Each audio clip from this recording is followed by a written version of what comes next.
Welcome home, neighbors. This is Lauren from California, owner at Copper Creek, and you're listening to My DVC Points.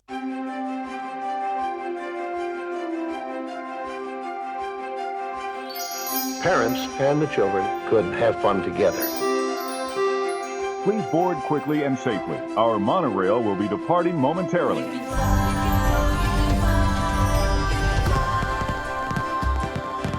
Welcome to the My DVC Points podcast. Join the conversation as DVC members share their stories, personal preferences, and magical memories.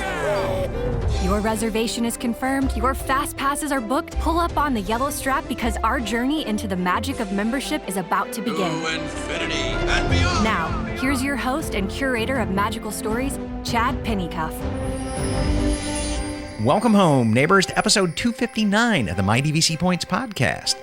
Today's show is brought to you by our friends over at dvcresalemarket.com. If you're in the market to buy a DVC contract, and I know you could be looking at direct because there's some pretty sweet benefits from buying direct, I'm going to encourage you to head over to DVC Resale Market and just do a comparison as to how much money you can save by buying retail. Spoiler alert, it's anywhere from 20 to 60%. That's huge. You could buy almost twice as many points by just buying resale. DVC Resale Market is the leader in DVC resales. They have the most listings, the most inventory, and I'm going to argue some of the best staff that's out there because every single one of their resale guides is a former Disney Direct guide. What that means is you can get that Disney level of experience without having to pay the Disney price tag. DVCResaleMarket.com. I bought and sold a dozen or so contracts with them. They've taken great care of me. I know they'll take great care of you as well. Let them know you heard about them here on the My DVC Points podcast. And if you fill out a contact form at their website, please be sure to select My DVC Points from the drop-down menu. In today's episode, we're talking with Megan Johnson from Platinum Perspective Podcast, and I'd like to welcome you to our show, Megan. How are you doing today? I'm doing well. Thanks, Chad. Thank you for having me. Oh, thanks for coming on our show and being willing to share your DVC journey with us. So let me start this off with my same broad question. Tell me a little bit about your Disney background and how that led into buying DVC. Sure. So I grew up in Florida, northern Florida. And as a child, I would travel down to the Orlando area and do Disney World with my family at least once a year. Now, when we would do this, we would often stay off property. When we did stay on property, we tended to stay at the value resorts because we had a large family and that could accommodate everyone we were bringing with us. But I remember one time as a child seeing the Grand Floridian for the first time and thinking to myself, one day I'm going to stay in this resort. It was so fancy. It just was so beautiful. And I was blown away by it. And now having children of my own, I recently bought into the Grand Floridian for DVC. And it's the best decision we've ever made. One of the best. It's amazing. I'm telling you, that's a pretty amazing story from a little child that's awe-inspired by Grand Flo to now you own there. Yeah. Now it's home. Amazing. Yes, now it's home. It's wonderful to have a reason and to go there every year and to make the plans with my family. And I meet all of my Florida family down there every year now. So now, do they stay on property, off property? How do you work that out? They stay on and off. So we just got back from a long vacation down in Florida. We stayed 1 week at the Grand Floridian in the Grand Villa, my family. And then because I had bought during the pandemic, a lot of the contracts that I purchased had extra points left over from previous years. And I was able to use some of those to book them one-bedroom villas on property as well. So it was wonderful. It was a magical trip. Wow, that's some serious point storage on that because you stayed in a Grand Villa for a week and paid for family members to stay in a one bedroom. I know. We were so lucky to score those contracts. And we did that with the DVC resale people. They had contracts that other people had already owned and now we're selling and there were these extra points left over. So yeah, we had an amazing trip. We probably can't do that going forward, but for one trip we were able to. It was a lot of fun. Yeah, that is a huge benefit of buying resale that a lot of times people overlook is when you buy it, you can often get double point contracts, which where they've banked up a point into this current year. And when you close on that deal, you've got double points sitting there, plus everything from the years going forward that you can borrow from. Yes. Yeah, it's like a present straight from Mickey. It's amazing. Yeah, I'm telling you. And you didn't even have to pay the dues on the bank points. That's what's extra amazing about it. Yeah, exactly. So you grew up coming to Florida, and you said you came about once a year from northern Florida? Yeah. I would have thought that'd have been a little more often, but... Yeah, we were a family of 4. I was the oldest of 4 kids. And so getting us all the way down there and doing that was, I think it was quite a chore for my parents, but they saw how much fun we had. I have such fond memories of watching them be kids at Disney World that I just knew when I wanted to be, when I was an adult and I had kids, that I was going to be doing the same thing with mine. So I grew up in Florida, but now I live in California. So things have changed a little bit for me. It's harder to get down to Orlando. And so actually the journey of purchasing DVC began with the Grand Californian because it is close by. It's maybe a 5-hour drive for us from where we're living in Northern California. We started there. And then we saw a video of the Grand Floridian, the new villas that they had just renovated. And we were sold on that as well then. So we do both resorts, usually about once a year now. Okay, well, that kind of makes sense as well, that you can do a somewhat of a quick trip. So that 5-hour drive still doesn't sound quick to me.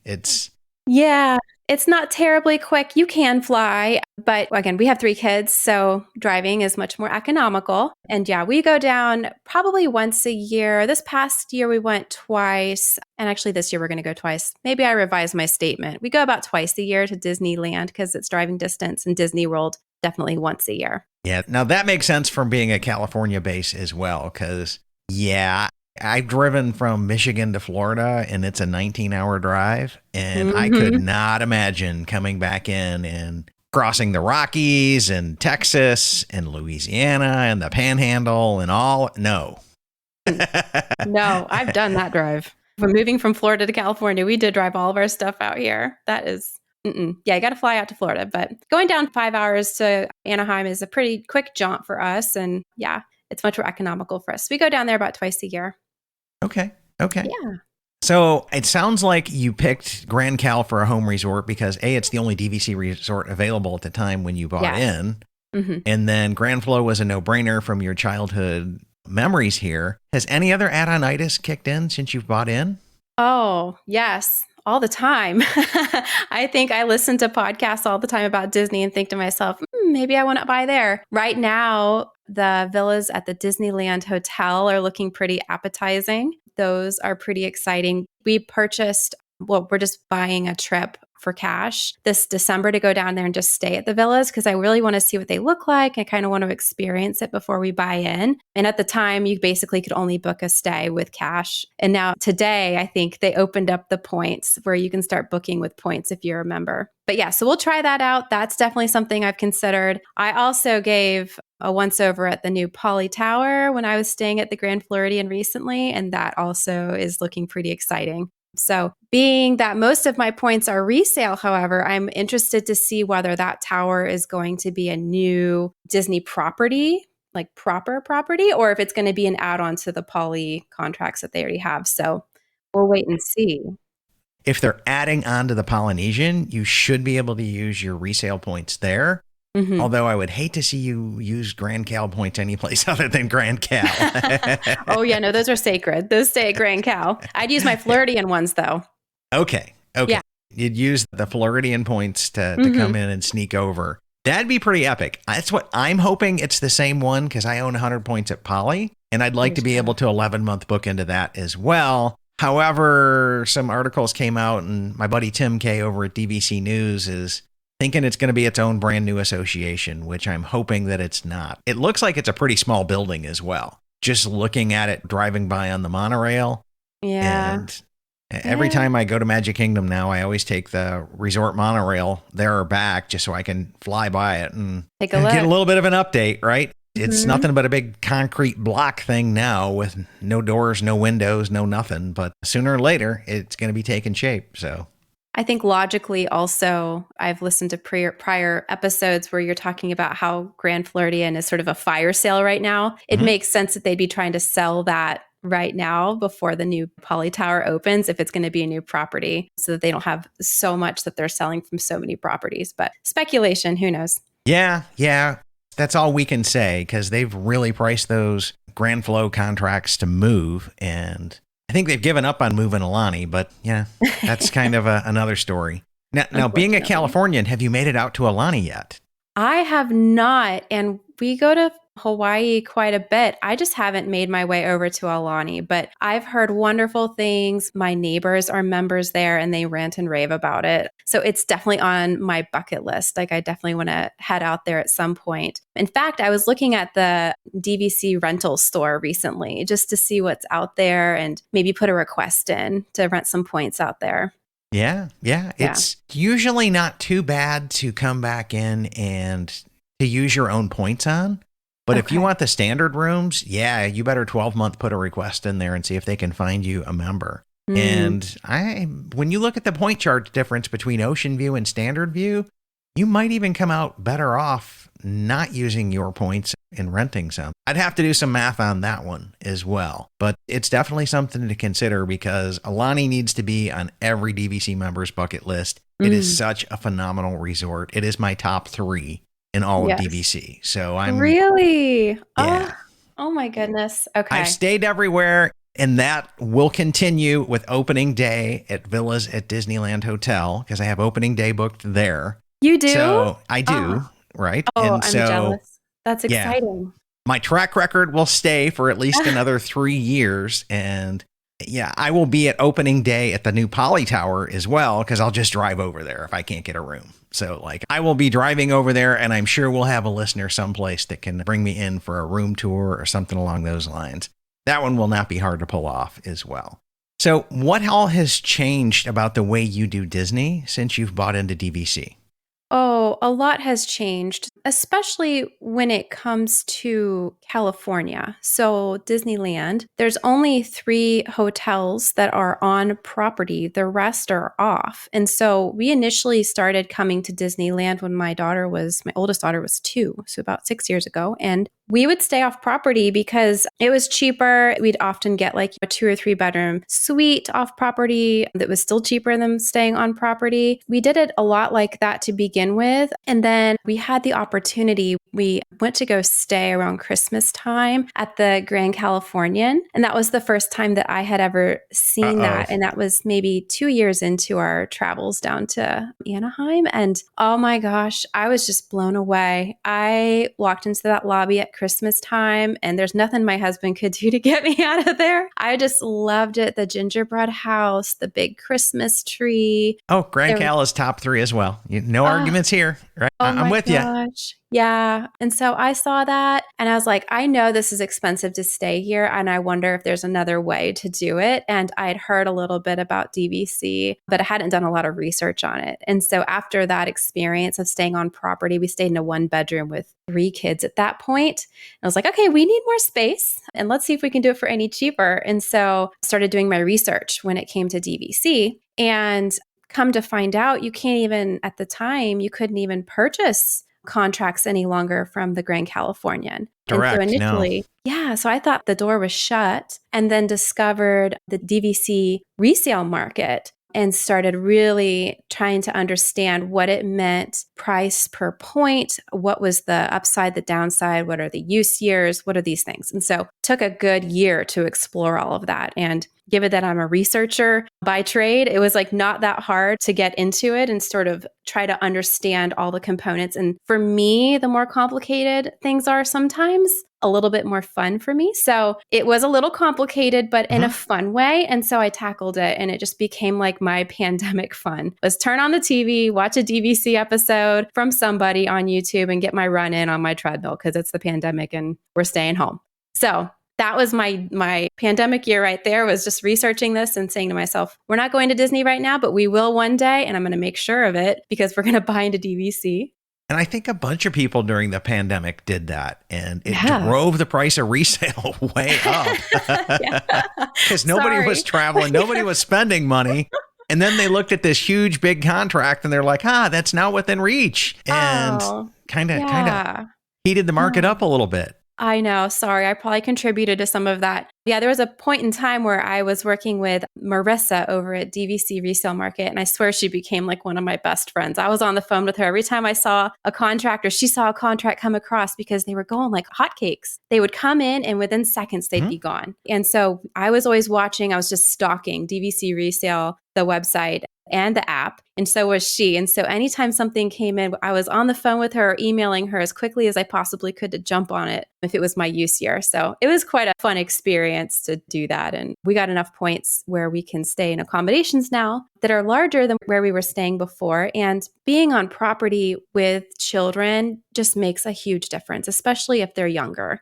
Oh, it's just so much easier to get back to the room for that midday nap and then come back out and pop back into the park and catch a fireworks show or amazing. Hit a lightning lane or a fast pass or whatever we're calling it at Disneyland these days. Last time I stayed there with my kids, it was still fast passes, but you could get a max pass at the time you might be getting Radiator Springs Racers at 9:00 at night if you're lucky. Yeah.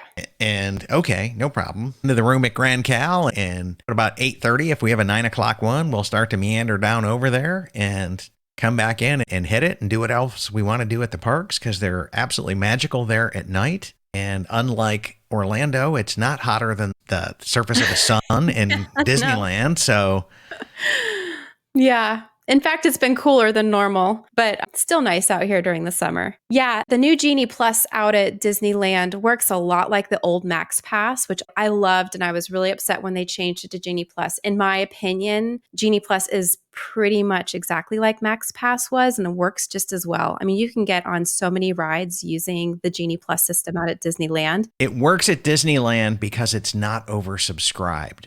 So you can come back in. Right. Okay. Like here in Walt Disney World, if you've saved up 5 years to come into this, another $15, $20 a day per person, you're throwing it down, no problem. Mm-hmm. Whereas in Disneyland, it's all locals, or at least 50% locals in the park who don't even buy it. Yeah. So it's like the percentage of people buying it out there is so much less, and they have just as many rides in Walt Disney World as they do in Disneyland with less people. So that creates more opportunity for you to get a Max Pass, and it becomes a better value out there. Yeah, it just works. Yeah, that's the math on that stuff is pretty insane when you look at it. That makes sense because I've had a harder time using Genie Plus in Orlando. Now my strategy in Orlando is a bit different. You have got to do rope drop. Like that's my opinion. Mm-hmm. Once you do rope drop, and if you get those early magic hours by staying on property, then all of a sudden you can get more rides in. You're not relying as much on the Genie Plus, although Genie Plus does make it easy to get on maybe, 3 or 4 rides if you're there for the day. That's been my experience. It depends on how popular that ride is and how many people want to ride it. And your you've got strategy to come matters. back for the extra magic hours on Mondays and Wednesdays to come back in and pick up Magic Kingdom and Epcot and knock out a couple of more things. Mm-hmm. So, yeah, you've got to burn the candle at both ends when you're in Walt Disney World now. And that's what I'm not liking about Genie Plus is it forces you to rope drop here, and it forces you to come back in and do this if you want to get everything done. And right. And we do. Most people do. Once you're years into DVC, like 3, maybe 4, it seems like people start to relax a little bit, and they're like, we'll get it next time because we know we're coming back, right? Yeah. But it takes time for that muscle to like relax, so to speak.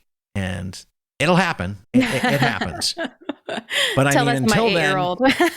She's the one cracking the whip, making sure we're getting on all these rides. Yeah, no, totally. But I can see like if you're coming from out of town, like we are to Orlando, then like you do have to do all that stuff. You got to do the early morning magic. You got to do the extra hours if they're available at night. Like the strategy there is just so different and so much more nuanced, in my opinion, than Disneyland, where like you just get up, you still rope drop, but you have Genie Plus. You're going to get on most of the things you want to get on within the day. So it works out. But yeah, different strategies. And while we have an almost equal amount of attractions between the 4 parks and their 2 parks, Walt Disney World blows them away in terms of number of restaurants.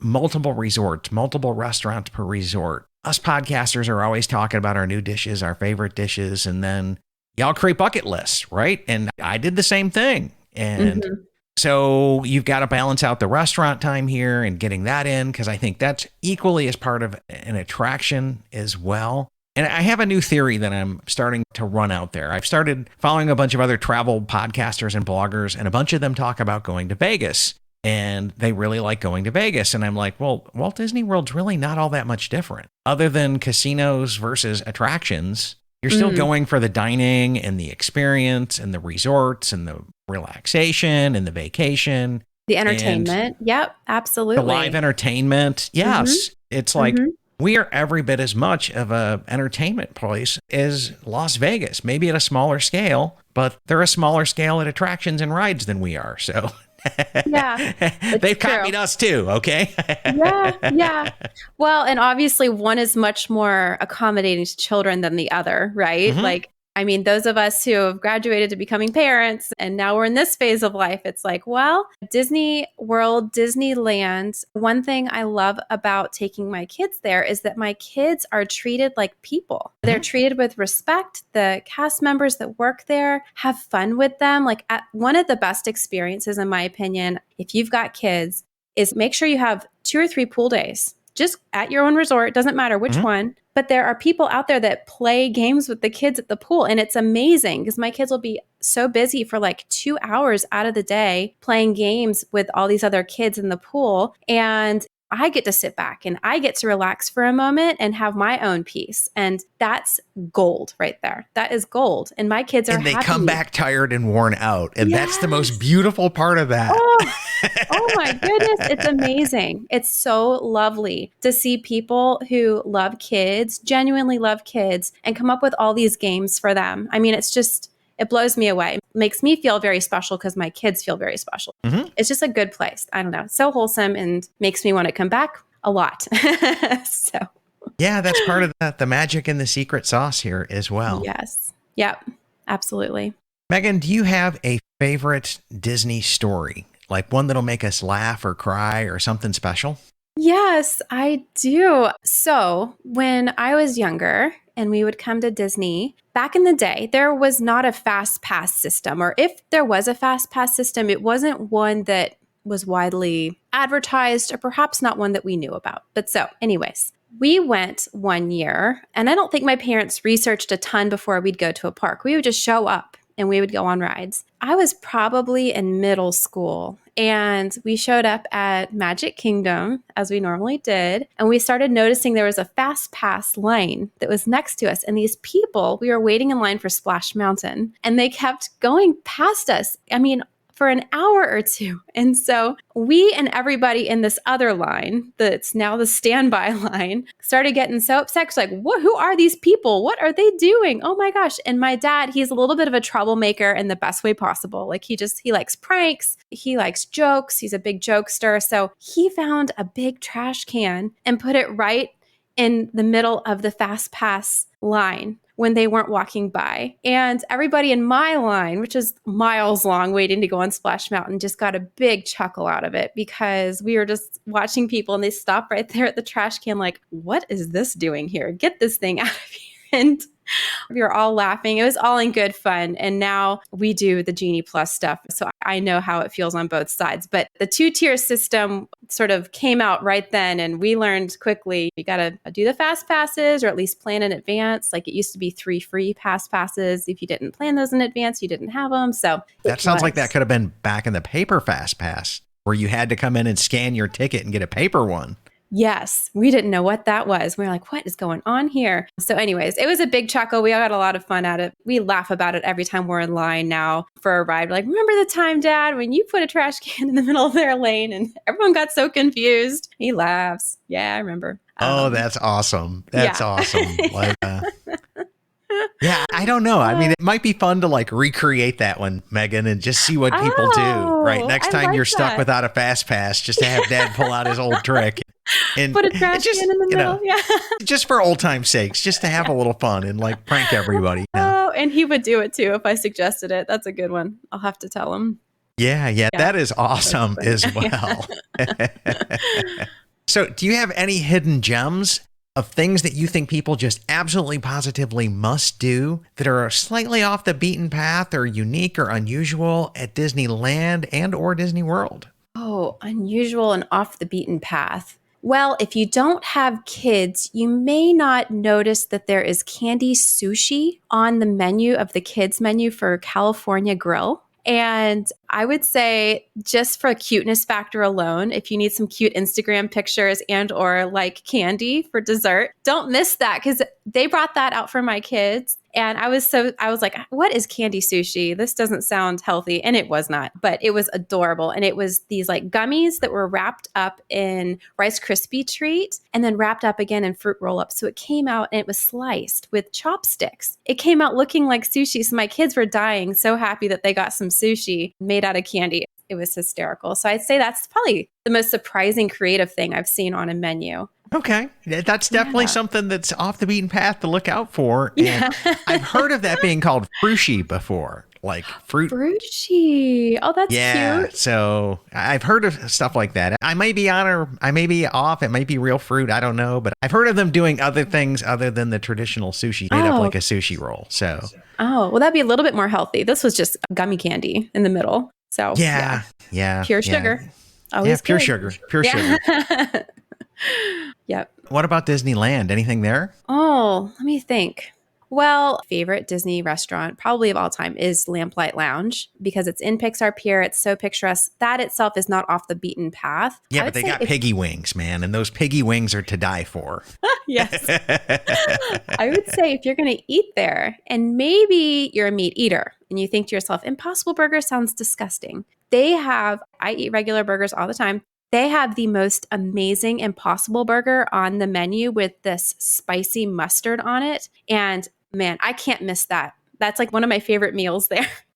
My husband I'm a carnivore, but I gotta say, they did the science on those Impossible Burgers and figured out the exact proteins and the exact chemical stuff that happens that makes meat taste like meat.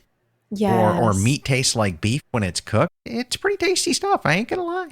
It's amazing. I know. I can't even really tell the difference, especially because of this sauce that's on it. Oh my gosh, it's so good. And then Carthay Circle is like really well known. It's a very nice restaurant. They just opened, not just, but maybe within the past year or two, the al fresco Carthay Circle. And I love that. So that's outdoors. It's like on the front patio where you walk in through Disney California Adventure and it's on your left-hand side where that big clock tower is, where they put Oogie Boogie and stuff like that for Oogie Boogie Bash. It's right there. And so check that out.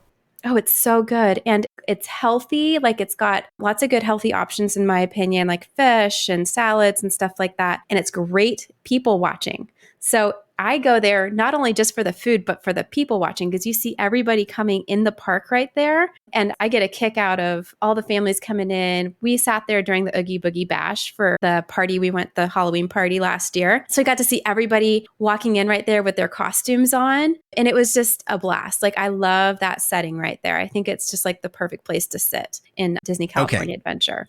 I'm taking Lincoln there in about 2 weeks. And he gets to pick everything. He's 10. So I will run this up the flagpole with 10-year-old Lincoln and see if we can get him to buy in on it, because it's his father-son trip to Disney. And we're going to Universal to go check out Mario Land because he can't wait till they build it here in Orlando. So I'm like, okay. And oh my gosh. He's like, and Dad, and they've got Avengers Campus there. We can't miss that. I haven't seen that. And I'm like, yeah, okay. It's been a couple of years since I've had you at Disneyland. Okay. And like, Pim Kitchen. He would love Kitchen, yeah. The big, there's like $100 sandwich you can buy there that feeds like 10 people. I'm not sure. We've never bought it before, but I've seen other people buy it. And that looks super interesting. Things are either really tiny or really large there or very strange. So it's fun to go buy stuff from there. I don't love the food, but the cute factor, again, it's right there. Yeah. Yeah. It's very Instagrammable at that point in time. I think they've built an Instagrammable menu there. And And Web Slingers is okay. It's a decent ride. It's not my favorite. I like Toy Story Midway Mania much better. Yeah. But it's decent and it's respectable. And of course they have Cars Land there, and that's just the best land ever. So. Oh my gosh. Will they have Halloween up for you guys when you come? Probably not. We're going August like 11th and 12th, I think. Okay. Oh yeah. Oogie Boogie stuff doesn't really start till September, end of August, huh? They do that Cars Land up for holidays like crazy. I love walking through there for Halloween or for Christmas. All the decorations. Disneyland takes it to the nines. for all of those holidays because Yeah. they've got a local audience they're trying to draw back in, Mm-hmm. and they need to give them something special. So doing a holiday overlay or holiday decorations or Monsters After Dark at Guardians. So Yes. all that kind of fun as well. Oh, so fun. So, yeah. But I'll catch the Halloween stuff when I'm there for opening of Disneyland Tower. So I'm back there like the next Yay. month as well. So Okay. it's a crazy little life that I live here. But It sounds like fun. yeah, it's kind of fun. I'm now to the point where I can almost make enough from doing the podcast to support the habit. Okay. Like, Well, good. You can give me some tips. That's exciting. Oh, most definitely. Let me come over to my favorite question here. If Tinkerbell were to put 2,000 one-time points into your accounts that are pixie dusted, and you can book anything in the DVC system with guaranteed availability whenever you want to go, how would you use Tink's 2,000 pixie dusted points? oh boy. I feel like I have the most urgency around seeing the Disneyland Tower villas. So I think I would get myself a grand villa there, and any points I have left over, I'd be buying one bedroom villas or 2-bedroom villas for the rest of my family, whoever could come make it. So that would probably be what I would do. I think that's the place I want to see the most next. Okay. You wouldn't even try like Grand Villa at Grand Cal or like, because we hear a lot of Grand Villas here, but Yeah, we do the Grand Villa at Grand Cal usually because we need the space. So I've done that one a few times now. It's beautiful, but they're due for a refurb soon, right? That's coming let's up. hope. Yeah, they're definitely due for a refurb. And We're about due for that. So fingers crossed that's coming next year. But aside from the refurb that's needed, the actual layout is gorgeous and having the extra space for our kids. We have some problem sleepers in my family. So we always try to get the largest accommodations we possibly can, which is why we bought into DVC. We wanted a 3-bedroom. We wanted it for 40% off yearly. Yep. Sign me up. That's why we joined. okay. Yeah, well, that Yeah. makes sense to me as well. Yeah. So, Megan, I want to thank you for joining our show today. How can listeners get a little bit more Megan or follow up with you if they want to or hear more from you? Sure. So you can catch me at the Platinum Perspective podcast that I just started with my best friend, Sarah, and we cover beauty, travel, luxury, psychology, and parenting. One big thing we cover there is how to do Disney with young kids and how to have a luxurious experience at Disney with things like VIP tours, having nice dining reservations, things of that sort. So we give tips about those things as well. Yeah, it sounds like it's a kind of a mom perspective there with travel, Disney, psychology, all of that kind of motherly type perspective on there as We well. cover psychopaths also, so maybe that's less motherly. But yeah, in general, yeah. Now, tell us a little bit about the story behind Platinum Perspective podcast here. Yeah, So- we thought Platinum just sounded like she and I both like to have an elevated experience to the extent that we can with kids. So we're like, let's talk about that. Let's talk about how we can do that. We think that's the Platinum life. That's what we're going for. We also both happen to have blonde hair, so we thought it was sort of a jokey name. But in all seriousness, it's for anybody who is interested in those topics. She's also a beauty executive, so into clean beauty, things like that. So we cover ways to have clean beauty products, using clean products for our kids, things like that. Awesome. Yeah. Well, I want to thank you again so much for joining us today and sharing a little bit of your DVC journey and background. And go ahead and check out Megan's podcast. Give it a listen over at the Platinum Perspective podcast. Thank you. And that wraps up today's show. I'd like to do a huge shout out of thanks to DVC Rental Store, Monera Financial, and DVC Resale Market for their continued support over here at the My DVC podcast throughout season 10. Also like to do a huge shout out of thanks as well to our Patreon supporters. If our show has been a blessing to your family, you might want to consider joining our Patreon group and helping us offset some of the expenses on this, as well as we throw a couple of unique bonus episodes out there. Things that maybe we wouldn't talk about necessarily on air in public, or some really cool VIP level stuff.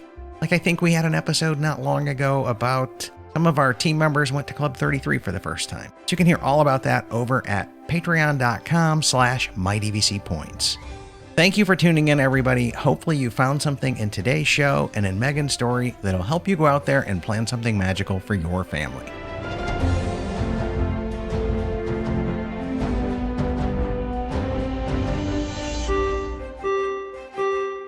Ladies and gentlemen, please watch your head and step as you exit, and take small children by the hand. Aw, chill up, Dad. You know we'll come back. With DVC. My DVC Points is an unofficial Disney-inspired podcast created by fans of Disney Vacation Club. The thoughts expressed in this podcast are personal opinions and personal experiences. My DVC Points is not affiliated with Disney Vacation Club, the Walt Disney Companies, or any subsidiaries. We encourage listeners to contact their DVC guide or member services for official DVC policies.